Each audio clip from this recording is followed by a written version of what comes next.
क्या हुआ? मैंने सोचा था और ये क्या हुआ, सोचा था और ये क्या हुआ। मैंने सोचा था और ये क्या हुआ, मैंने सोचा था और ये क्या हुआ। ख्वाब मेरे सब अधूरे रह गए, ख्वाब मेरे सब अधूरे रह गए।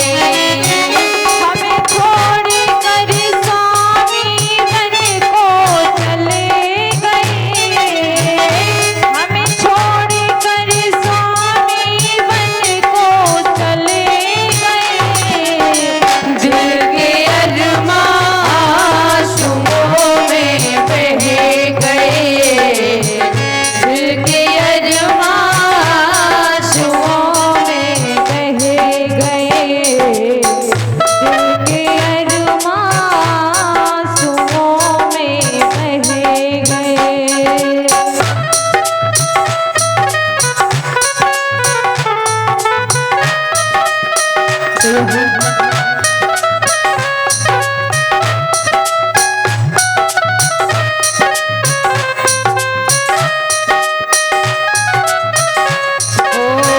दिल के अरमां आंसुओं में बह गए, दिल के अरमां आंसुओं में बह गए। आज मैया गोपा बिलख बिलख कर रो रही है, मेरे स्वामी तुम मुझे छोड़कर अकेले वन में चले गए। मेरे सारे ख्वाब, मेरे सारे ख्वाब, सारे अरमान अधूरे रह गए। रो रही है, इधर परिवारी सब विलाप कर रहे हैं। आगे उधर सिद्धार्थ चले जा रहे हैं। धीरे धीरे चलते चलते वही मगध की राजधानी राजगृह पहुंचे। राजगृह ऐसी जगह ये राज्य है, राजगृह नगर ऐसी जगह है कि जहां नगर के आसपास 5 पहाड़ियां हैं, जिन्हें पांडु पहाड़ी के नाम से जानते हैं।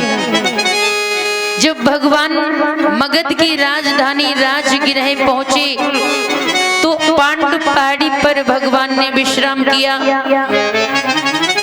पांडु पहाड़ी पर रात्रि को व्यतीत किया है। पूरा दिन चले और रात शाम को पहुंच गए। रात्रि व्यतीत पांडु पहाड़ी पर की है और सुबह प्रातः काल भगवान उठ के और अपने हाथ में भिक्षाटन जो लिए थे उसको लेकर के नगर राजगृह में भिक्षाटन करने के लिए आए। राजगृह में भगवान जब आए तो स्त्री पुरुषों ने उनको देखा, नगर के लोगों ने उनको देखा और देख करके सब एकदम अपने आप को भूल गए, क्योंकि भगवान का शरीर था 32 शुभ लक्षणों सहित है। कान लंबे लंबे और मस्तक पर तेज लग रहा है। आंखें हम आपकी तरह काली नहीं, भगवान की आंखें नील कमल पुष्प की भांति, बड़े सुंदर उनके नेत्र, लंबी गर्दन, समान कांधे और भुजाएं तो इतनी बड़ी बड़ी कि बगैर लचे घुटनों को छू लिया करती हैं। भगवान के अलौकिक रूप को देख करके स्त्री पुरुष अपने अपने काम को भूल गए। लोहार के हाथ में हथौड़ा रह गया, पकड़े ही रह गया। जूता बनाने वाला मोची अपना सुतारी पकड़े ही रह गया। बर्तन बनाने वाला कुम्हार अपना बर्तन ही पकड़ के रह गया। भगवान के स्वरूप को निहार रहे हैं, अपना अपना काम बंद कर दिया। ध्यान रहे, भगवान ना तेज गति से चल रहे और ना इतनी धीमी गति से चल रहे हैं, मध्यम गति से भगवान चले जा रहे। एक दरवाजे पर भगवान खड़े हुए, भिक्षा पात्र में तुरंत ही उनके स्वरूप को निहार के स्त्रियों ने भिक्षा पात्र में भोजन दे दिया। भगवान ने भोजन लिया और पांडु पहाड़ी पर लौट गए। भगवान के स्वरूप के दर्शन नगर के लोगों ने किए। जिस मार्ग पर भगवान भिक्षाटन के लिए गए थे, उस मार्ग पर उस राजगृह के राजा बिंबिसार का मंत्री भ्रमण कर रहा था। मंत्री ने भगवान की अलौकिक सुंदरता को देखा था, उनके स्वरूप के दर्शन किए थे।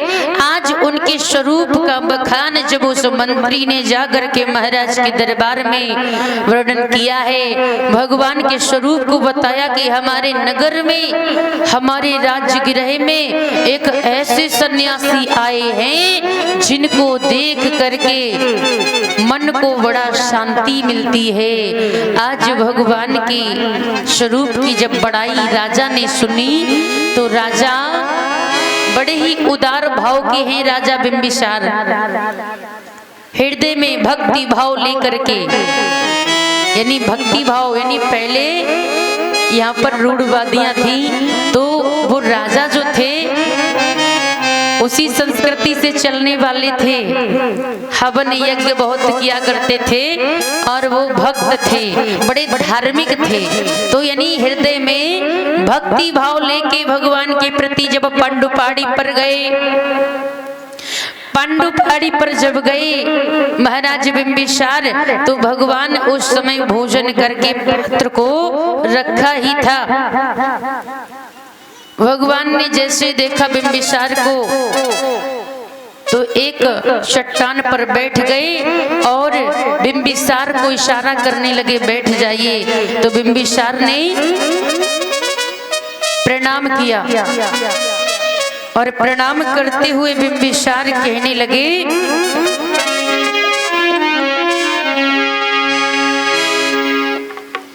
हे महामुनि सुनो, बिंबिसार में और मगध नरेशो, बिंबिसार में मगध नरेशो, बिंबिसार में, बिंबिसार में, बिंबिसार में मगध नरेशो, स्वागत आज करो निज देशो, स्वागत आज करो निज देशो।